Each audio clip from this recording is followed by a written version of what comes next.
Who would have thought that when they say you have the right to remain silent, it could mean they'll literally take your voice away? Trigger warning. This piece is a hard and unfair reality. I'll say the names of a few, but I do this in honor of all Black lives that have been taken at the hands of the police. Now, since I brought up a warning, what about the fact that when your 12-year-old son got that toy gun for a gift, that the warning label should have read, "Warning, warning, warning. This toy, when played with by Black kids, could lead to murder by a police officer. We will say his name." Tamir Rice. Or who would have thought that during a welfare check, which is when the police are called out to check on you, that they're the true danger, and that the second that they stepped foot out on or in your property, that your life, your welfare, your safety was then at risk? We will say her name, Tatiana Jefferson. Or being at home in bed, sleeping, only to hear your door being kicked in, and then the sounds of shots fired. We will say her name, Breonna Taylor and Aiyana Jones.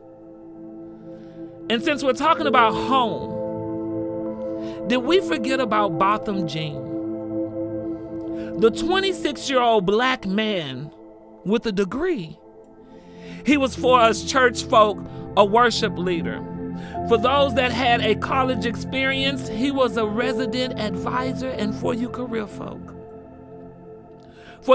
folk, he was an accountant. He was also in his home. He was unarmed, and he was murdered by a police officer in uniform. We will say his name, Botham Jean. You see, we thought that by saying hands up, don't shoot, would protect us. But even when they put the guns away, they came and they took our breath away. I can't breathe. We will say his name, George Floyd. This piece is in response to the question of why do we say their names? You see, we say his name because his story, history, often repeats itself. And erasure is real. White supremacy is real. Emmett Till, history. Breonna Taylor, history repeating itself. 65 years apart, and they're still getting away with murder.